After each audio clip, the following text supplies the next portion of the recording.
الحمد لله رب العالمين والعاقبة للمتقين والصلاة والسلام على سيد الأنبياء والمرسلين وعلى آله وأصحابه أجمعين ومن تبعهم بإحسان إلى يوم الدين. أما بعد فعن أبي سعيد الخدري رضي الله تعالى عنه قال النبي صلى الله عليه وسلم: من أكل طيبا وعمل في سنة وأمن الناس بوائقه دخل الجنة أو كما قال عليه الصلاة والسلام. میرے محترم بھائیو، بزرگوں اور دوستو، اس وقت مجھے آپ حضرات کے سامنے دو باتیں عرض کرنی ہیں.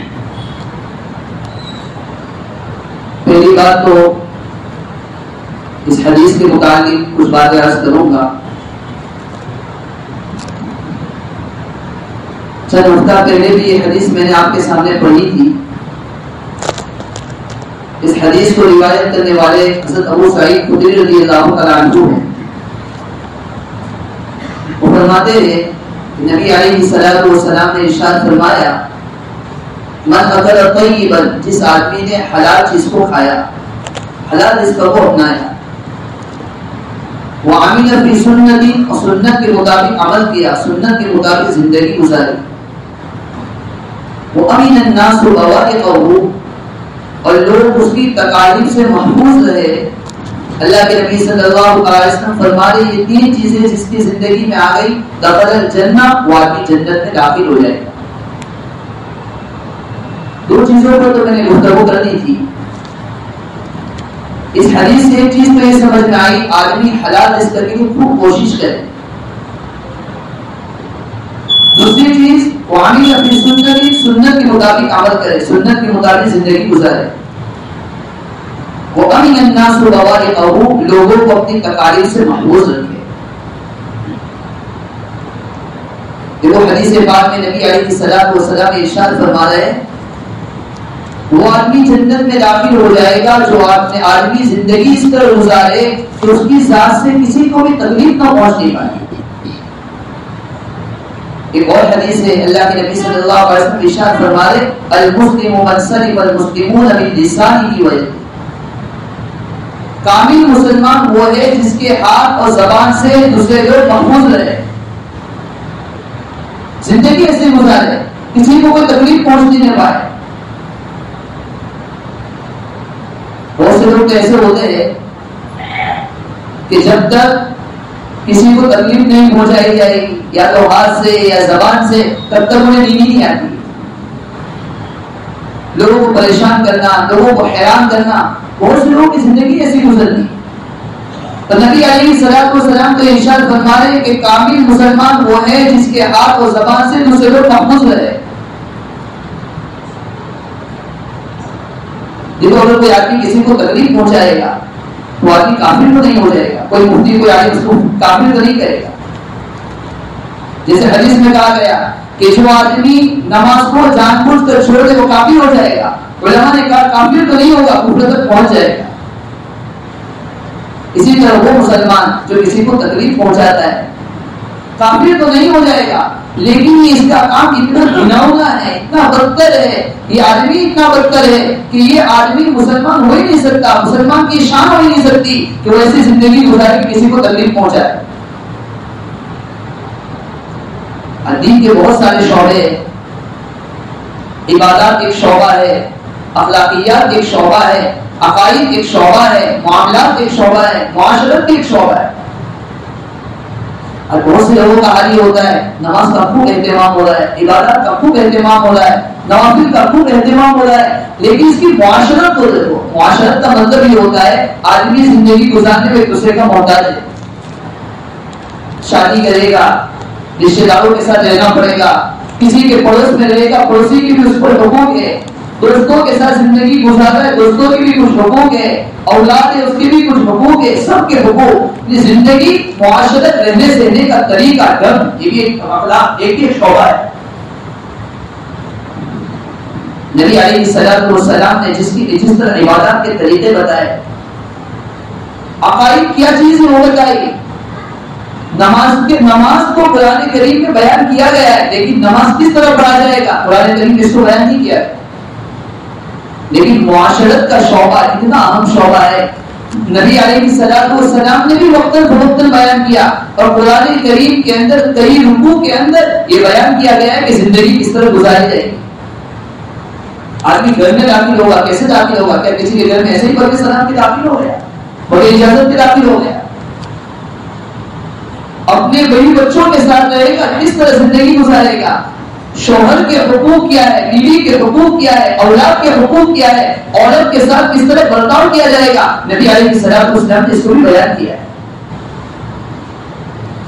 اللہ تعالیٰ جزائے خیر عطا فرمائے. مجدد ملت حکیم الامت حضرت مولانا اشرف علی صاحب تھانوی رحمۃ اللہ علیہ کو اللہ تعالیٰ کی قبر کو دور سے منور فرمائے. دین کے پاس وہ شعبے جس کو لوگوں نے پردے پوش ڈال رکھا ہے، وہ دلوں میں اس کے احکام کو زندہ فرمایا، اس کے طور و طریق کو زندہ فرمایا، لوگوں کو سکھایا. حضرت یہاں خانقاہ میں جب کوئی جاتا تھا، دوسری خانقاہوں میں تو عام طور پر ذکر سکھایا جاتا تھا، تسبیح سکھائی جاتی تھی، عبادات کس طرح کی جائے گی وہ سکھایا جاتا تھا. لیکن حضرت حکیم الامت رحمۃ اللہ علیہ کے یہاں سب سے زیادہ زور اس بات پر دیا جاتا تھا کہ انسان لوگ کس طرح بن جائے، معاشرت میں رہنے کا صحیح طریقہ ڈھنگ لوگ کس طرح سیکھ جائے، لوگ انسان ایسا زندگی گزارنے والا بن جائے کہ اس کی ذات سے کسی دوسرے کو تکلیف نہ پہنچے. جسے حضرت کے یہاں مشہور تھا، حضرت فرمایا کرتے تھے کسی کو عابد بننا ہو، زاہد بننا ہو، صوفی بننا ہو تو پورا خانقاہ میں چلے جائے، اور کسی کو انسان بننا ہو تو ہماری خانقاہ میں آیا کرے. ہمارے یہاں پہلے انسان بننا سکھایا جاتا ہے، پھر عالم، پھر عابد، پھر زاہد، اور دوسرے نمبر کی بات ہے. احیاء العلوم نے امام غزالی رحمۃ اللہ علیہ نے بڑی عجیب بات لکھی ہے. حضرت فرماتے ہیں کہ دنیا کے اندر اللہ تعالیٰ نے 3 طرح کے جانور پیدا فرمائے. ایک جانور تو وہ ہے جس کے ذریعے سے لوگوں کو ہمیشہ فائدہ ہی فائدہ ہوتا ہے، لوگ اسے خوب فائدہ اٹھاتے ہیں، خوب نفع حاصل کرتے ہیں. جیسے بکری ہے، گائے ہے، اس کے دودھ کو بھی خوب استعمال کیا جاتا ہے، بھینس ہے، اس کے دودھ کو بھی خوب پیا جاتا ہے. یہاں تک کہ بہت سی مرتبہ اگر یہ بھینس اور یہ بکری وغیرہ کام کی نہیں ہوتی، لوگ اسی کو ذبح کر کے کھا لیتے ہیں. اتنا فائدہ ہو رہا ہے. دوسری قسم کے جانور دنیا میں وہ ہے جس کے ذریعے لوگوں کو تکلیف ہی تکلیف پہنچتی ہے، یہاں پر تکلیف پہنچتی. سانپ ہے، بچھو ہے، انسان کے پاس آئے گی کبھی انسان کو ایسے ہی ڈستے، اس کے ذریعے سے لوگوں کو تکلیف ہی تکلیف پہنچ رہی. تیسرے نمبر کے جانور وہ ہے جس سے لوگوں کو نہ تکلیف پہنچتی ہے نہ راحت پہنچتی، کوئی فائدہ نہیں. جنگل میں لومڑی ہوتی ہے، کیڑا ہوتا ہے، انسان کو نفع بھی نہیں پہنچاتا ہے، نقصان بھی نہیں پہنچاتا. یہ 3 قسم کے جانور بیان کرنے کے بعد امام غزالی رحمۃ اللہ علیہ فرماتے ہیں اے انسان، اللہ نے تجھے اشرف المخلوقات بنایا ہے. تمام مخلوقات میں سب سے زیادہ عزت اللہ تعالیٰ نے انسان کو عطا فرمائی. امام غزالی رحمۃ اللہ علیہ فرماتے ہیں انسان، تیری سب سے اچھی چیز ہے تو انسان بن جا. اگر تو انسان نہیں بن سکتا ہے تو کم سے کم جانور بن جا، اور جانور میں پہلے قسم کا جانور بن جا. اپنی ذات سے لوگوں کو ہمیشہ فائدہ پہنچا. اگر انسان یہ سوچ لے، حدیث میں آتا ہے خیر الناس من ينفع الناس، لوگوں میں سب سے بہتر وہ آدمی جو لوگوں کو نفع پہنچائے، لوگوں کو فائدہ پہنچائے. آج میرا اور آپ کا حال یہ ہوتا ہے، ہم جب بھی کوئی کام کریں گے سب سے پہلے یہ سوچیں کہ اس کے اندر میرا کیا فائدہ ہے، مجھے فائدہ ہونا چاہیے. بہت کم لوگ ایسے ہوتے ہیں جو زندگی اس لیے گزارتے ہیں کہ لوگوں کا فائدہ ہو جائے، میں اس سستا کو، اس چیز کی بنیاد ڈالوں، اس کے ذریعے سے لوگوں کو فائدہ پہنچ جائے.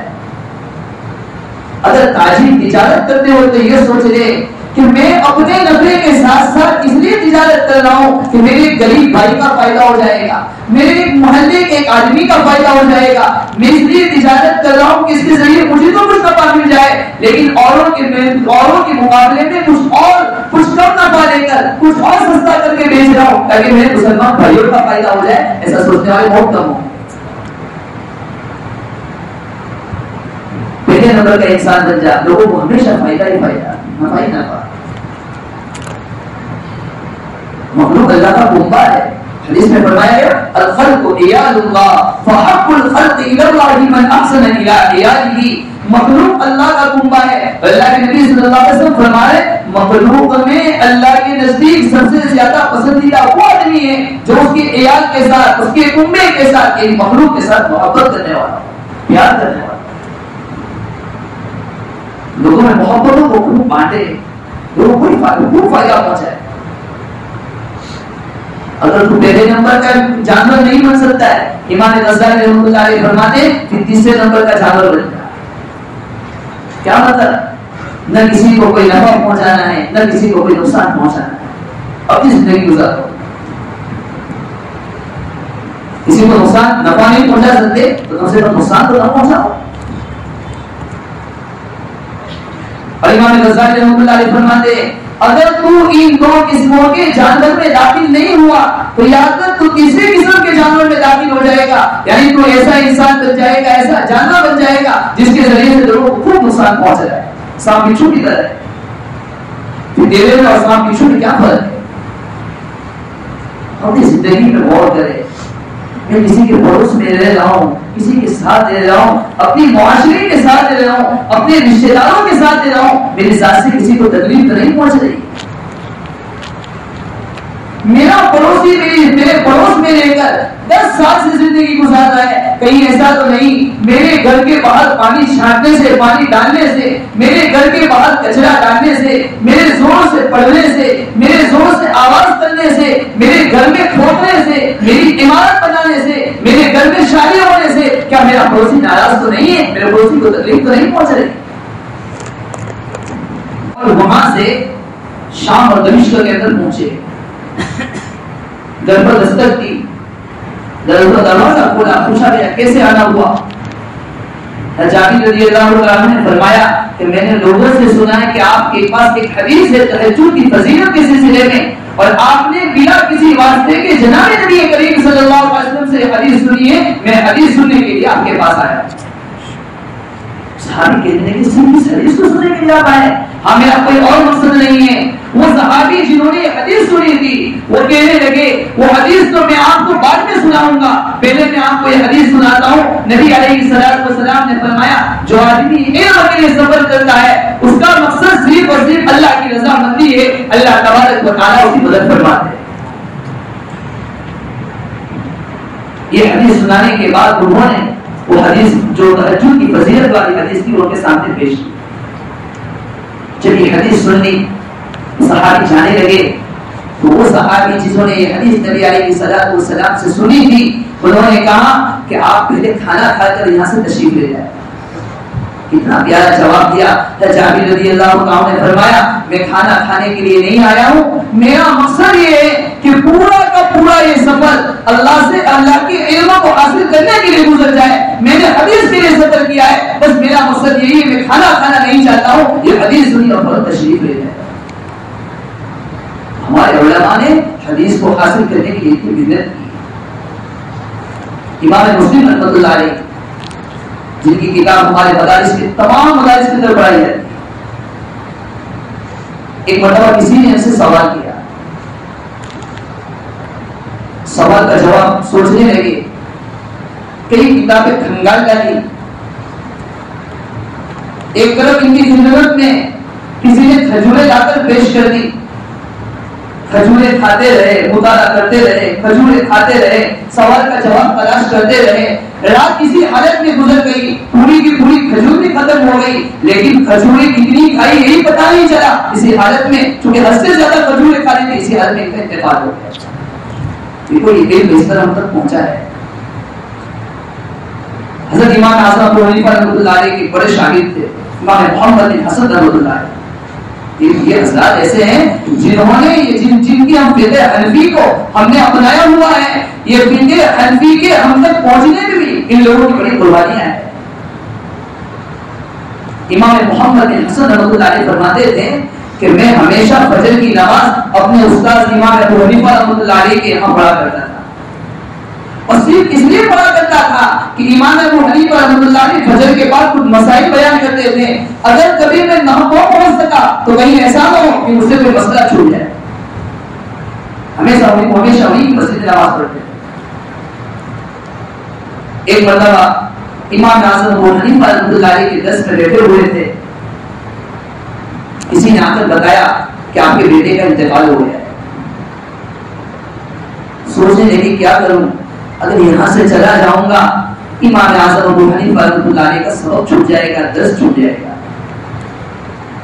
اور اگر یوں کہوں گا کہ میرا انتظار کرو میں آؤں گا، اس کے بعد جنازے کی نماز پڑھی جائے گی، اس کے بعد تدفین کی جائے گی، تو سنت کے خلاف عمل ہوگا۔ دیکھو یہ بھی سوچنے کی ضرورت ہے۔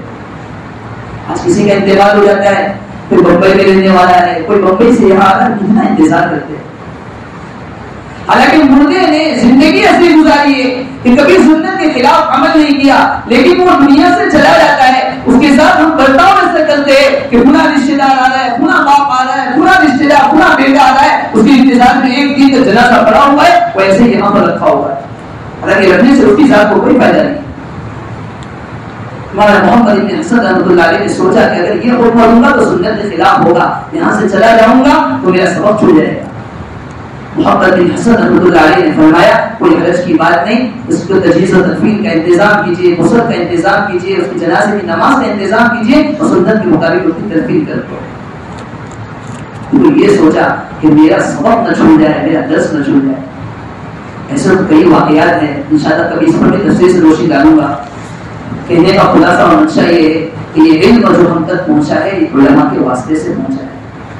آج آپ کے امام صاحب آپ کے سامنے قرآن پڑھتے ہیں، آپ کے سامنے خطبہ پڑھتے ہیں، کبھی جنازے کی نماز پڑھاتے ہیں، آپ کبھی یہ غور کریں کہ یہ امام صاحب نے علم کہاں سے حاصل کیا؟ کسی بھی عالم سے جا کر آپ پوچھیں، کسی حافظ صاحب سے جا کر پوچھیں، تمام نے علم علماء سے حاصل کیا ہے، اور علماء نے حاصل کیا مدارس کے اندر، مکاتب کے اندر۔ معلوم ہوا اگر یہ علماء ہمارے پاس نہ ہو، علماء کا واسطہ ہمارے پاس نہ ہو، اگر یہ امام ہمارے پاس نہ ہو، یاد رکھیے انتقال ہو جائے گا، جنازے کی نماز پڑھانے والا کوئی نہیں ہوگا،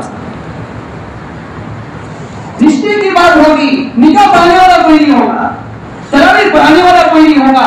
آج کئی جگہ پر کئی لوگوں کا یہ حال ہے، کئی علاقے کا یہ حال ہے کہ امامت کرانے والا کوئی نہیں، تراویح پڑھانے والا کوئی نہیں۔ اسے علماء کی خوب قدردانی کرے، علماء کی پیچھے اپنے آپ کو لگائے۔ اس کی قدردانی میں سے ایک قدردانی یہ ہے کہ مدارس کا خوب تعاون کی جائے، خوب مدد کی جائے، مکاتب کی خوب مدد کی جائے، مکاتب کا خوب تعاون کیا جائے۔ جن حضرات کو اللہ تعالیٰ نے نوازا ہے، وہ حدیث پاک میں آتا ہے، اللہ کے نبی صلی اللہ علیہ وسلم نے ارشاد فرمایا چند چیزیں ایسی ہیں جب انسان دنیا سے چلا جاتا ہے، بہت ساری چیزیں تو ایسی لیکن اس کا نفع اس کے مرنے کے بعد اس کو پہنچتا رہے گا۔ اس میں حدیث میں اللہ کے نبی صلی اللہ علیہ وسلم نے ارشاد فرمایا وہ صدقہ، وہ مال جس نے، جو مال اس نے اللہ کے راستے میں خرچ کیا، کسی مسجد کے بنانے میں، کسی مدرسے کے بنانے میں خرچ کیا، دنیا سے انسان چلا جائے گا لیکن جب تک یہ مدرسہ زندہ رہے گا، یہ مسجد رہے گی، تب تک اس کا ثواب اس کی قبر میں بھی اس کو پہنچتا رہے گا۔ تمام حضرات سے گزارش ہے، ماشاءاللہ ہمارے قریب میں بہت سارے مدارس ہیں، انہیں میں سے ایک مدرسہ ہمارے دور میں بھی ہے، ماشاءاللہ ہمارے ساتھی وہاں خدمت کر رہے ہیں، کافی علماء وہاں پڑھا رہے، طلباء و طالبات بھی ماشاءاللہ وہاں پڑھ رہے۔ آپ حضرات سے گزارش ہے اس میں خوب مدد کرے، خوب تعاون کرے، زکات سے، صدقات سے، فطرہ وغیرہ سے جتنا بھی ہو سکے نفر سلطان کا بھی اہتمام کرے۔ ایک حدیث کے طرف کی بات کو ختم کر دیتا ہوں۔ اللہ کے نبی صلی اللہ علیہ وسلم نے ارشاد فرمایا بادلوا بالصدقہ فإن البلاء لا يتخطى، صدقہ دینے کا خوب اہتمام کرو۔ دیکھو زکات تو ہم سب کو دیتے ہی دیتے، تو دینا ہی ضروری ہے، نفلی صدقہ دینے کا بھی خوب اہتمام کرو۔ نفلی صدقہ بلاؤں کو ٹالتا ہے، مصیبتوں سے بچاتا ہے۔ اور ایک اور حدیث میں فرمایا ان الصدقۃ لتطفئ غضب الرب وتدفع میلۃ السوء، صدقہ پوری موسری آدمی کو بچاتا ہے، رب کی غصے کو، رب کی ناراضگی کو ختم کرتا ہے، ٹھنڈا کرتا ہے۔ تو ہمارے بھائی ماشاءاللہ آئے ہوئے، آپ حضرات سے گزارش ہے جمعہ کی نماز کے بعد انشاءاللہ کچھ اعلان کریں گے، آپ کے سامنے تفصیل سے بتائیں گے، آپ حضرات خود تعاون فرمائیں، اللہ تعالیٰ جو باتیں کی وہ سب کو عمل کرنے کی توفیق عطا فرمائے۔ آمین۔